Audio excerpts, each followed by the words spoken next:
চাও তোমালোকক এতিয়া মই যোজ্যতা উলিওৱা সহজ পদ্ধতি শিকাই দিম যেটো পদ্ধতি তোমালোকে কি মৌলবিলাকৰ যোজ্যতা কি মুখস্থ কৰিব নালাগে মনত ৰাখিবা এতিয়া প্ৰথমতে তোমালোকে গম পালা যে ধাতু অধাতু আৰু কি ধাতু কল্প এতিয়া আমি ধাতুবিলাক অৰ্থাৎ ধাতুৰ কি উলাম যোজ্যতা উলাম ধাতুৰ যোজ্যতা কিছুমান যোজ্যতা পাহৰি যোৱা যায় সো তোমালোক সহজ পদ্ধতিত কেনেদৰে যোজ্যতা উলিয়া তোমালোকে হেতু চাই লবা যোজ্যতা কেনেকৈ উলাই ফৰ এক্সাম্পল আমাৰ লিথিয়াম কি এটা ধাতু প্ৰথমতে আমি ধাতু কেইটামান নাম লিখি লওঁ লিথিয়াম কি ধাতু তাৰে পাছত লিথিয়াম ধাতু সোডিয়াম ধাতু পটাছিয়াম ধাতু মই তিনটা নাম ললো লিথিয়াম সোডিয়াম পটাছিয়াম এতিয়া তোমালোকে চাবা যে লিথিয়াম পটাছিয়াম সোডিয়ামৰ কেনেদৰে যোজ্যতা উলিয়াবা মই এটা দেখুৱাই দিওঁ যে লিথিয়ামৰ যোজ্যতা কেনেদৰে উলিয়াব লাগে আমি জানো লিথিয়ামৰ পাৰমাণৱিক সংখ্যা কিমান 3 আমি জানো লিথিয়ামৰ পাৰমাণৱিক সংখ্যা কিমান 3 যাক কোৱা হয় এটমিক নাম্বাৰ ওকে তাক আমি কি কৰিম ইলেক্ট্ৰনীয় বিন্যাসত কি কৰিম ভগাই লম আমি ইলেক্ট্ৰনীয় বিন্যাসত ভগাই ললে আমি কি লিখিব লাগিব তোমালোক কৈছিলো অলপ আগতে ৰাস্তা কেইটামান আছে কি ৰাস্তা কে ৰাস্তা এল ৰাস্তা এম ৰাস্তা আৰু এন ৰাস্তা এই তিনটা এই চাৰটা কি আছে তোমালোকৰ ৰাস্তা আছে এটা লিথিয়ামৰ পাৰমাণৱিক সংখ্যা কিমান 3 তোমালোকে গম পাইছিলা যে কে কক্ষত কেইটা ইলেক্ট্ৰন পায় দুটা এল কক্ষত কেইটা পায় 8টা এম কক্ষত 18 আৰু এন কক্ষত কেইটা বহে 32টা যেহেতু ইয়া 3 ভাঙি দিলা 2 বহলা আৰু কেইটা বাকি ৰল এটা সো এটা বহাব পাৰি কাৰণ কিমানলৈকে বহাব পাৰি 8টালৈ বহাব পাৰি তাৰ ওপৰ নোৱাৰি আমি বহাই দিলো এক কেইটা ৰল এটা মনত ৰাখিবা যেতিয়া ধাতুৰ এটমিক নাম্বাৰ অৰ্থাৎ পাৰমাণৱিক সংখ্যাক ভাগ বতৰা কৰি ৰৈ যোৱা সংখ্যাটোৱে হ'ব কি ধাতুৰ ক্ষেত্ৰত যোজ্যতা মনত ৰাখিবা লিথিয়ামৰ ভাঙতে কিমান ৰল 1 ৰল সো লিথিয়ামৰ যোজ্যতা কিমান হ'ল 1 ক্লিয়াৰ এতিয়া আমি সোডিয়াম চাম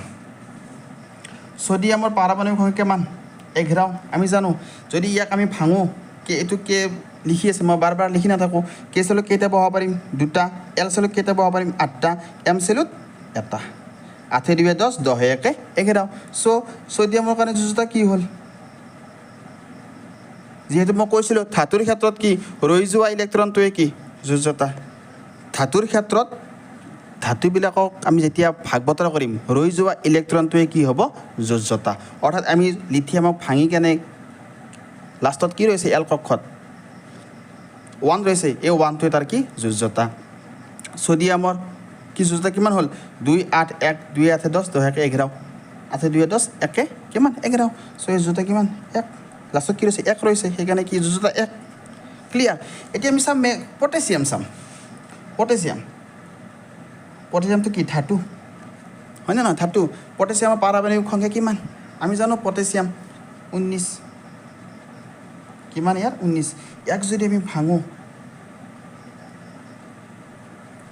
2 8 8 2 10 আৰু কেইটা বাকি ৰৈছে 9টা বাকি ৰৈছে সো 8 2 8 10 10 8 18 18 কে 19 কেইটা বাকি ৰৈছে এটা সো যোজ্যতা কিমান হ'ব 1 গম পালা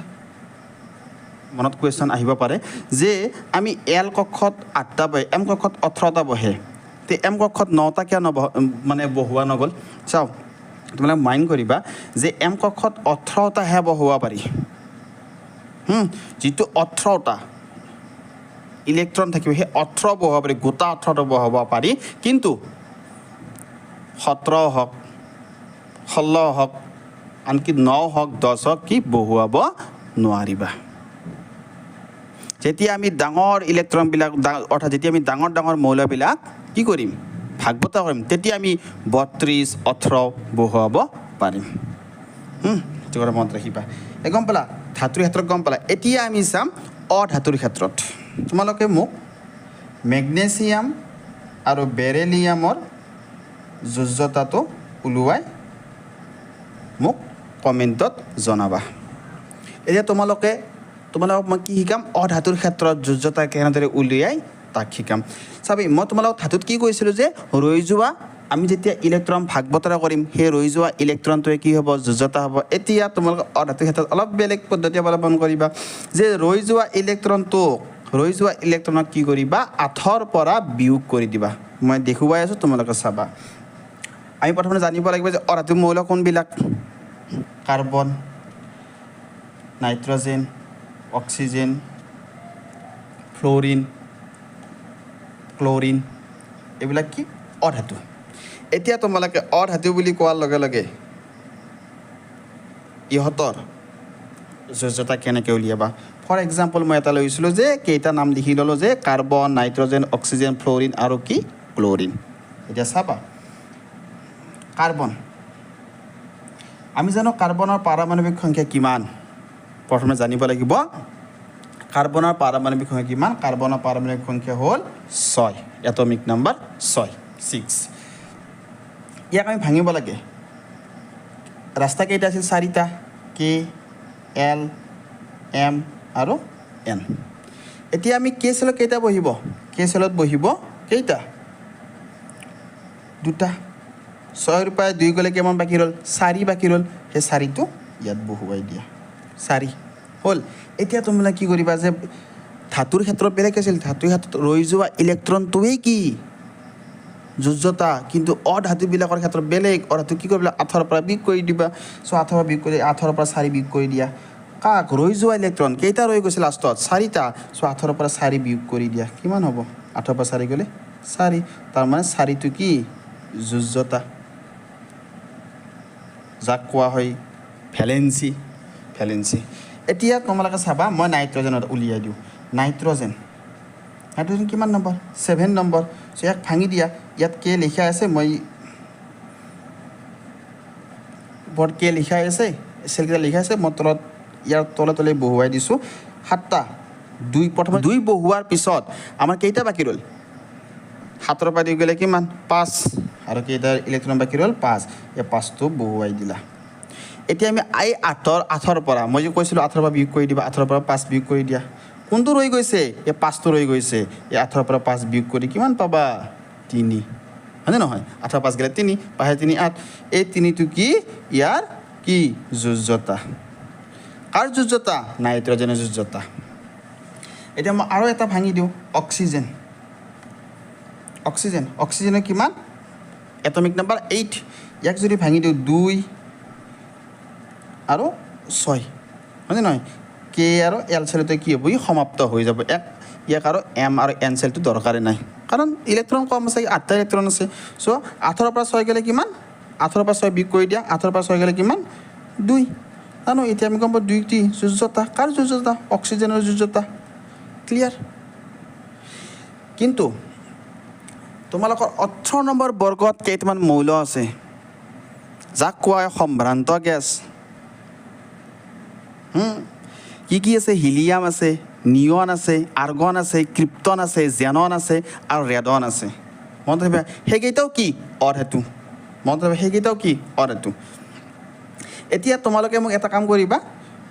মই 3টা দেখুৱাই দিলোঁ কাৰ্বন দেখুৱাই দিলোঁ নাইট্ৰজেন দেখুৱাই দিলোঁ অক্সিজেন দেখুৱাই দিলোঁ তোমালোকে ফ্ল'ৰিন আৰু ক্ল'ৰিনৰ মোক যোজ্যতা উলিয়াই কমেণ্টত দিবা এতিয়া তোমালোকক মই ক'ম যে এই সম্ভ্ৰান্ত গেছ 18 নম্বৰ বৰ্গত থকা মৌলকেইটা কি আছে মই তোমালোকক ক'লোঁ হিলিয়াম আছে আৰু কি আছে নিয়ন আৰ্গন ক্ৰিপ্টন জেনন ৰেডন এইবিলাক আছে এতিয়া হিলিয়ামটো অলপ এক্সট্ৰা হিলিয়ামৰ যোজ্যতা উলিয়াব লগা হ'লে তোমালোকে মনত হিলিয়ামৰ পাৰমাণৱিক সংখ্যা কিমান 2 ইয়াক 8ৰ পৰা বিয়োগ কৰিব নোৱাৰিবা ইয়াক কিহৰ পৰা বিয়োগ কৰিবা 2ৰ পৰা বিয়োগ কৰিবা 2ৰ 2 গ'লে কিমান 0 ইয়াৰ ভেলেন্সি কিমান হ'ল হিলিয়ামৰ ভেলেন্সি কিমান অৰ্থাৎ যোজ্যতা কিমান 0 এতিয়া নিয়নৰ যোজ্যতা চাওঁ তোমালোকে নিয়নৰ যোজ্যতা উলিয়াবৰ কাৰণে চোৱা নিয়নটো হ'ল কিমান নম্বৰ 10 নম্বৰ অৰ্থাৎ ইয়াৰ পাৰমাণৱিক সংখ্যা কিমান 10 তোমালোকে ভাঙি দিয়া 2 8 2 আৰু কি 8 হ'ব কে চেল আৰু এল চেল 8 হ'ব সো এই 8ক 8ৰ পৰা বিয়োগ কৰি দিয়া 8ৰ 8 গ'লে 0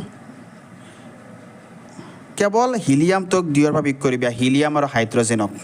2ৰ পৰা ইপাৰ সিপাৰ হ'ব কিন্তু বাকি সব 8ৰ পৰা বিয়োগ কৰিবা আৰু সম্ভ্ৰান্ত গেছৰ ক্ষেত্ৰত সদায় যোজ্যতা কি হৈ থাকে 0 স্যাৰ যোজ্যতাৰ পৰিৱৰ্তন কেনেকৈ হয় 1ৰ পৰা 4 লৈ বৃদ্ধি হ'ব আকৌ 4ৰ পৰা কি 0 লৈ হ্ৰাস হৈ যায় হেবিলাক কোৱেশ্যনৰ পাছত দি আছো এতিয়া গম পালা আপোনালোকে এতিয়া গম পালা ধাতু আৰু অধাতুৰ যোজ্যতা কেনেদৰে উলিয়ায় গম পালা এতিয়া আমি চাম ধাতুকল্পৰ যোজ্যতা উলিওৱা নিয়ম এতিয়া আমি কি চাম ধাতুকল্পৰ যোজ্যতা উলিওৱা নিয়ম তোমালোকে গম পাইছিলা যে ধাতুকল্প কেইটা পাইছিলা মই ফাৰ্ষ্টতে তোমালোক লিখি দিছো কেইটা 7টা ফৰ এক্সাম্পল প্ৰথমতে আমি কি লওঁ যে বৰণ সিলিকন আমি এই দুটাই লওঁ যিহেতু তোমালোকক মই 30টা মৌল মুখস্থ কৰিব দিয়াৰ ভিতৰত এটা ধাতুকল্প হে পৰিব মই বৰণৰ উলিয়াই দিওঁ তোমালোকে মোক সিলিকনৰ যোজ্যতা উলিয়াই কমেন্টত দিবা চাওক ধাতুকল্পৰ যোজ্যতা উলিওৱা নিয়মটো কি সেম ধাতুৰ দৰে ধাতুৰ যেনেকৈ লাষ্ট কক্ষত ৰৈ গৈছিল ইলেক্ট্ৰন ঠিক তেনেদৰে ধাতুকল্পৰ যোজ্যতা উলিওৱা নিয়মো সেম প্ৰসেস মই লিখি দিলোঁ ধাতুৰ দৰে নিয়ম বুলি কেনে এতিয়া আমি তোমালোকৰ বৰণৰ উলিওৱা বৰণ কেই নম্বৰ থাকে অৰ্থাৎ বৰণৰ পাৰমাণৱিক সংখ্যা কিমান বৰণৰ পাৰমাণৱিক সংখ্যা কিমান 5 মনত ৰাখিবা বৰণৰ পাৰমাণৱিক সংখ্যা 5 যেহেতু ইয়াৰ বৰণৰ পাৰমাণৱিক সংখ্যা 5 তে ইয়াক আমি তোমালোকে ভাঙা কে এল কাৰণ সেল আমাৰ কেইটা ৰাস্তা কেইটা 4টা ৰাস্তা আছে দুটা ৰাস্তাতে কি সমাপ্ত হৈ যাব কাৰণ ইয়াৰ ইলেক্ট্ৰন কম আছে কেইটা আছে 5টা আছে সো প্ৰথমতে বহুৱাই দিয়া 2 আৰু 3 2 3 5 হৈ গ'ল যে বৰণৰ ভ্যালেন্সি কিমান যোজ্যতা কিমান 3 তোমালোকে সিলিকনৰ যোজ্যতা মোক উলিয়াই দেখুৱাবা মৌলৰ সংকেতবোৰ বহুৱাই ফৰ এক্সাম্পল আমি যি কওঁ যে আমি উশাহত কি লৈ আছো অক্সিজেন লৈ আছো এৰি কি দি আছো কাৰ্বন ডাই অক্সাইড এৰি দি আছো কি এৰি দি আছো CO2 কি এৰি দি আছো CO2 এই CO2 এটো কি বাপেকৰ সম্পত্তি নেকি এটো ক'ৰ পৰা আহিল কেনেকৈ আহিল তোমালোকে এই যে মই যোজ্যতা উলিওৱা নিয়মটো শিকাইছো কিয় শিকাইছো ইয়াত কথা আছে চাবা মই তোমাক কৈ আছো কাৰ্বন আৰু অক্সিজেন তোমালোকে চাব লাগিব কাৰ্বনৰ ভ্যালেন্সি কিমান যোজ্যতা কিমান তোমালোকে এতিয়া গম পালা কাৰ্বন অলপ আগত ওলাইছিল কাৰ্বনৰ যোজ্যতা কিমান এতিয়া তোমালোকে সেই কেনেদৰে যোজ্যতা উলিওৱা প্ৰচেছটো প্ৰয়োগ কৰি কেনে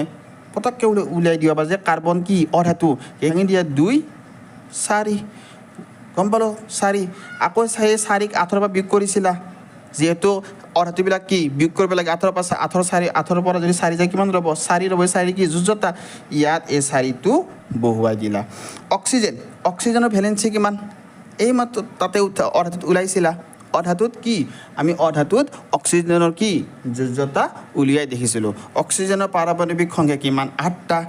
অক্সিজেনৰ পাৰমাণৱিক সংখ্যা কিমান থাকে 8টা থাকে 8টা থাকে ইয়াতক ভাঙি দিলে কিমান হ'ব 2 6 2 6 8 8ৰ পৰা 6 বিয়োগ কৰি দিয়া 8ৰ পৰা 6 বিয়োগ কৰিলে কিমান ৰ'ব 8ৰ পৰা 6 গ'লে 2 ৰ'ব ইয়াৰ যোজ্যতা 2 এতিয়া যেহেতু ইয়াত 2 আছে ইয়াত কি 4 আছে এটো নিশ্চয় কাটাকাটিটো যাব 2 দি 2 কেইবাৰ 1 বাৰ 2 দি 4 কেইবাৰ 2 বাৰ সো এতিয়া ইহঁতে কি ক'ব ও ভাই তোৰ সংখ্যাটো মোক দি মোৰ সংখ্যাটো তই ল গম পালা ক'ব এইটো লোৱা আৰু এইটো লোৱা কাৰ্বনে কাৰ ল'ব অক্সিজেনৰ সংখ্যাটো ল'ব অৰ্থাৎ কি অক্সিজেনৰ ইলেক্ট্ৰনটো ল'ব লৈ কি ফৰ্ম কৰিব কাৰ্বন C 1 টো লিখিব নালাগে 1 উজ্জ্ব হৈ থাকে অক্সিজেনে কি কৰিছিল কাৰ্বনৰ ইলেক্ট্ৰনটো লৈছিল সো O2 ফৰ্মুলা অৰ্থাৎ সংকেত গঠন হৈ গ'ল তাৰে পাছত আমি আহিম ট্ৰায়াড কি